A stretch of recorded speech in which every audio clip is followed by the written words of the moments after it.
Hello বন্ধুরা, আজকে আবারও এসে গেছি নতুন আরেকটা ভিডিও নিয়ে। তো এখানেই আছে বড় মরলা মাছ। আমাদের ওয়েস্ট বেঙ্গল বলো ত্রিপুরাতে বলে এখানে এত বড় মরলা মাছ পাওয়া যায় না, কিন্তু এখানে কেরালাতে পালেম ফিশ মার্কেটে এখানে অনেক বড় মরলা মাছ পাওয়া যায়। এর থেকে আরেকটু বড় হয়, তবে আজকে আমি এটাই পেয়েছি। আর এটাকে আমি আজকে ধনেপাতা টমেটো ওইসব দিয়ে আমি আজকে কারির মতো বানাবো।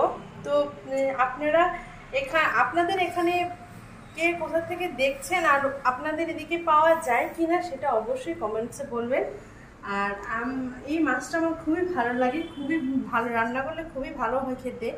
তো আমি আজকে এটাকে রান্না করব, আর সেটা আমি আমার স্টাইলে রান্নাটা করব। তো আপনারা অবশ্যই দেখবেন আর এবং বলবেন যে কীরকম হয়েছে।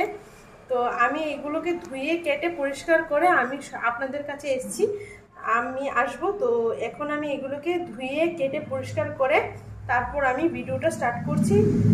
এখানে মরলা মাছটাকে ধুয়ে বেছে পরিষ্কার করে নিয়েছি, আর এখানে পেঁয়াজটাকেও আমি কেটে নিয়েছি। তো কড়াতে আমি তেল দিয়ে দিয়েছি গরম হওয়ার জন্য। তো এখন এটাকে মাছটাকে আমি মেখে নেব। তার জন্য আমি এখানে হাফ চামচ হলদে আর 1 চামচ লবণ দিয়ে দিচ্ছি। এবার এটাকে আমি মিশিয়ে নেব হলুদ লবণের সাথে মিশিয়ে। তারপর এদিকে আমি কড়াতে তেল দিয়ে দিয়েছি, যাতে তেলটা গরম হয়ে যায়। তারপর মাছটা আমি কড়াতে দিয়ে দেব। যদি ছোট হতো তাহলে আমি না ভেজেই বানাতাম। তো এখন যেহেতু মাছটা অনেকটাই বড়, তার জন্য আমি মাছটাকে একটু ভেজে তারপর আমি রান্নাটা করব। তো আমি এখানে হলুদ আর লবণ দিয়ে মাছটাকে মিশিয়ে নিয়েছি। এবার আমি কড়াতে দিয়ে দেব। তো আমি এক এক করে মাছটাকে কড়াইয়ে দিয়ে দেব। তেলটাও প্রায় অনেক গরম হয়ে গেছে, তো আমি বেশি করে দিয়ে দিচ্ছি। এখানে তেলটা আমি একটু বেশি করে নিয়েছি, না হলে মাছটা ভেঙে যাবে, তার জন্য একটু বেশি করে তেল দিয়ে দিয়েছি। তো এখন আমি এখানে অনেকগুলো মাছ দিয়ে দিয়েছি। এই মাছটা ভাজা হলে তারপরে বাকি মাছগুলো এতে দিয়ে দেব।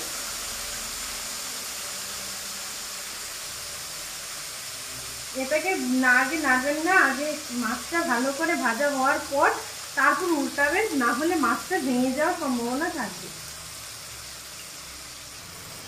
তো তেলটাকে এভাবে ধরে এই দিক ওদিক একটু নাড়িয়ে দেবেন, তাহলে তেলটা ভালোভাবে মাছগুলোর গায়ে লেগে গেলে মাছটা ভাঙবে না।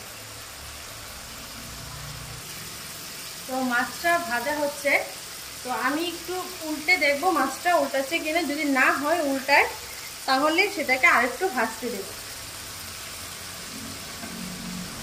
উল্টে যাচ্ছে, তবে আরেকটু ভাজা হবে, তারপর উল্টাতে সুবিধা হবে।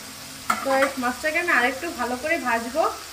আরেকটু ভাজা হওয়ার পর তারপর আমি এই মাছটাকে উল্টাবো। তো আমার মাছটা ভাজা হয়ে গেছে, এবার মাছটাকে আমি উল্টে দিচ্ছি। একদম হালকাভাবে উল্টাতে হবে, না হলে মাছটা ভেঙে যাবে। তো মাছটা একটু অনেকটাই নরম।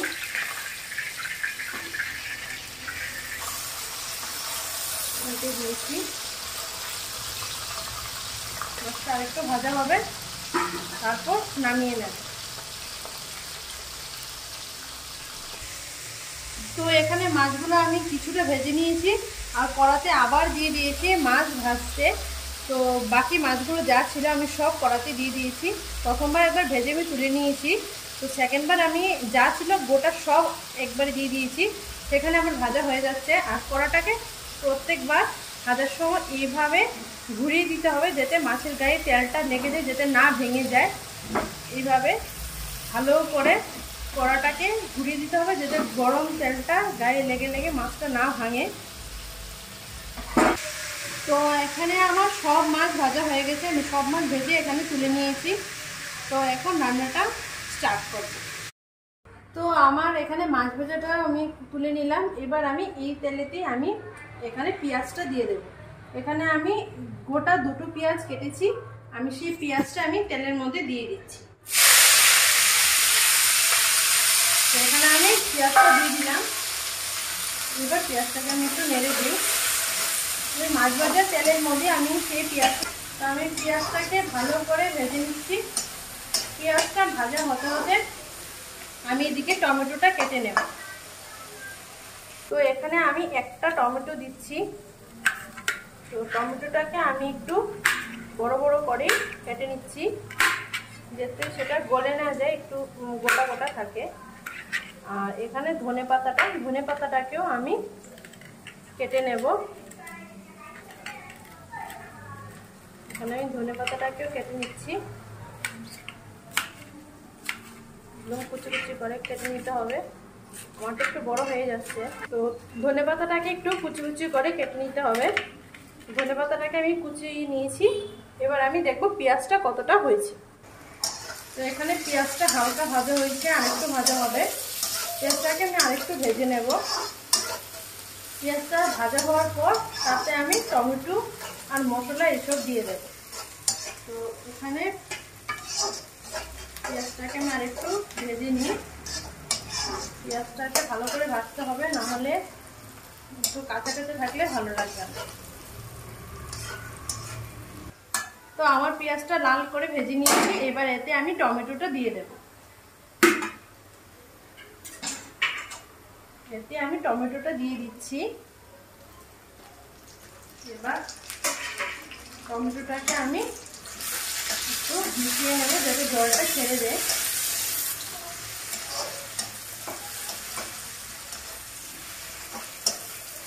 এতে আমি একটু হলদে আর একটু লবণ এতে দিয়ে দেব।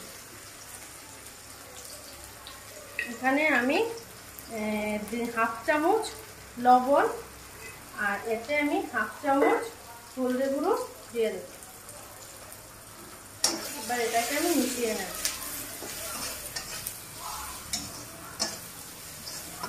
এবার এটাকে একটু মিশিয়ে নিয়েছি। একটু পরে আমি এতে জল দিয়ে তারপর আমার যা যা মশলা দেওয়ার আমি সবকটা মশলা আমি এতে দিয়ে দেব। এখানে টমেটোটা দিয়ে একটু জল ছাড়বে। এবার আমি এতে একটু জল দিয়ে দেব, হাফ কাপ জল। এবার আমি এটাকে মিশিয়ে নেব।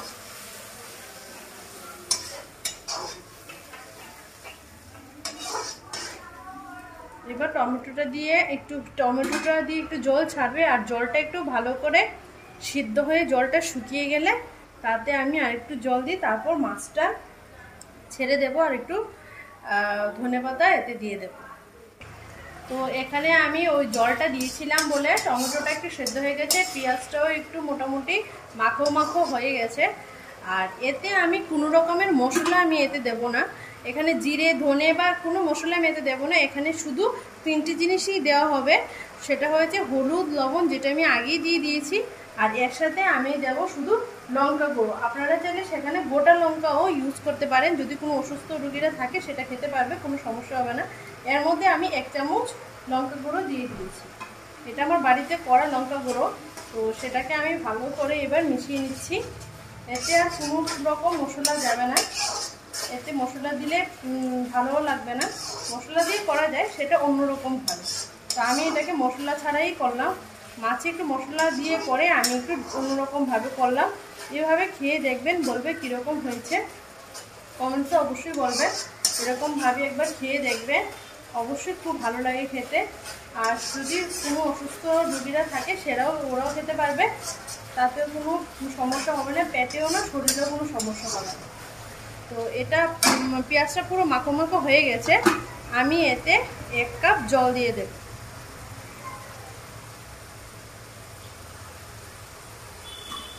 আমি এতে 1 কাপ জল দিয়ে দিচ্ছি, আর একটু জল দিয়ে দেবো এতে, যাতে ধনেপাতাটা ভালো করে সেদ্ধ হয়।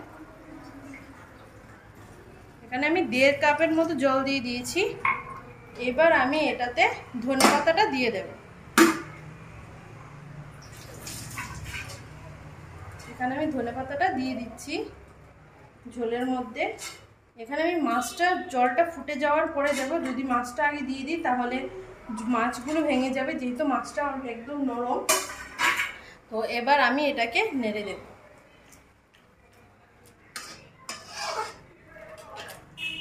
এখন ঝোলটাকে একটু ফুটতে দেব। ঝোলটা ফুটে উঠলে তারপর আমি এতে মাছগুলো দিয়ে দেব। তো এবার ঝোলটাকে আরেকটু এইভাবে নেড়ে দিতে হবে, ঝোলটাতে যাতে ধনেপাতাগুলো ভালো করে সেদ্ধ হয়ে যায়, না হলে কাঁচা কাঁচা থাকলে ভালো লাগবে না। একটু ঝোলটাকে এইভাবে একটু ঘুরিয়ে ঘুরিয়ে দিতে হবে যাতে ঝোলটা ভালো করে সেদ্ধ হয় আর টমেটোটাও একদম ভালো পারফেক্ট সেদ্ধ হয়ে যায়। তো আমি এটাকে নাড়িয়ে দিয়েছি। এবার আমি ঝোলটা আরেকটু ফুটে গেলে তারপর আমি এতে মাছগুলো দিয়ে দেব। তো এখন ঝোলটা ফুটছে, এবার আমি আঁচটাকে একটু অল্প করে দেব, দিয়ে আমি এতে মাছগুলো এক এক করে দিয়ে দেব।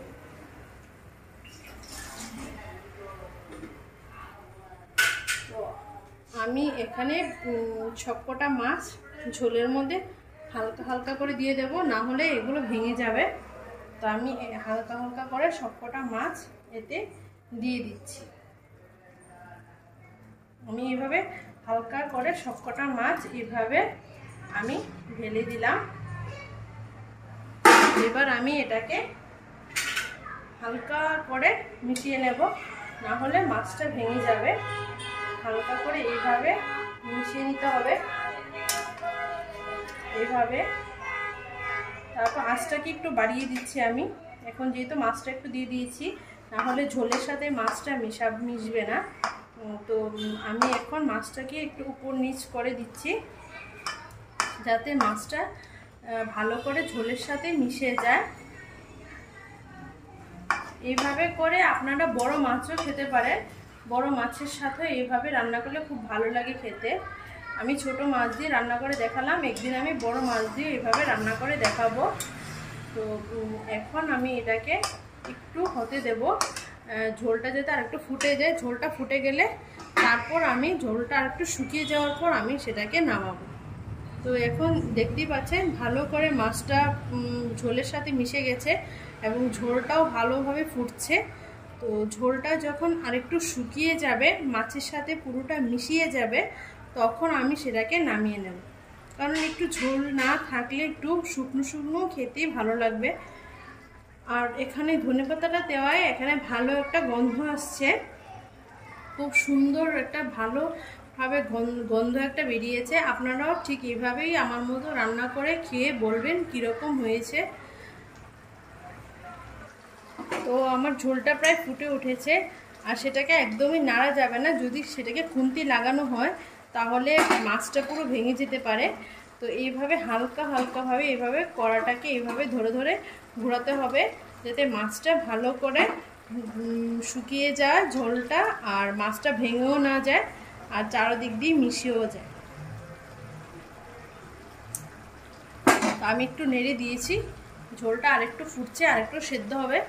ঝোলটা একবারে শুকিয়ে যাবে, তখন আমি সেটাকে ঢেলে নেব।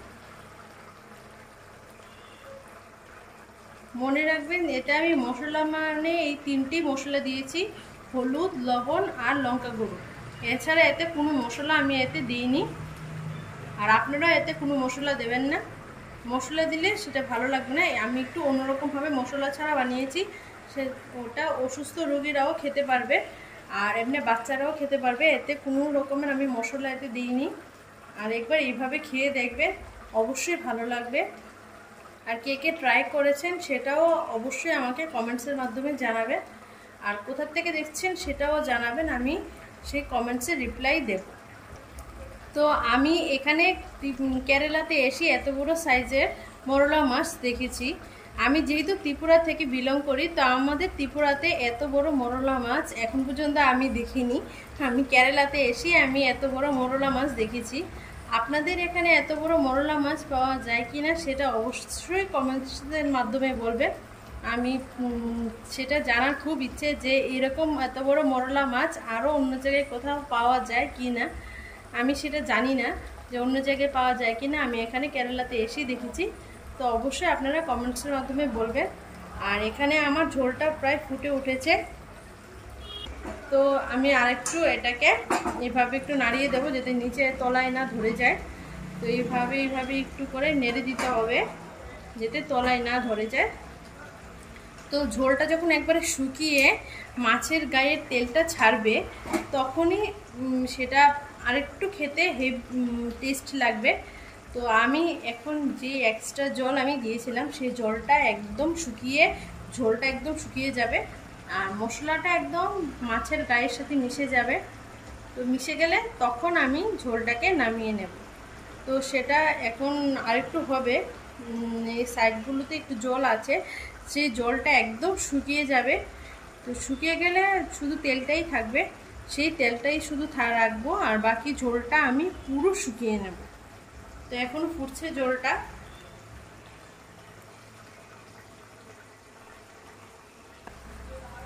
তো আমি ঝোলটাকে আরেকটু শুকিয়ে নিচ্ছি, এভাবে একটু নাড়িয়ে নেবেন। আমরা যে বাংলা ভাষায় যেটাকে বলি একদম কাদা কাদা, ঠিক এইভাবে ঝোলটাকে একদম পুরো শুকিয়ে নেবেন। আর সেটা ভাতের সাথে খেতে হেভি লাগে, ভাতের সাথেই সেটা ভালো লাগে, অন্য কোনো কিছুর সাথে সেটা ভালো লাগবে না।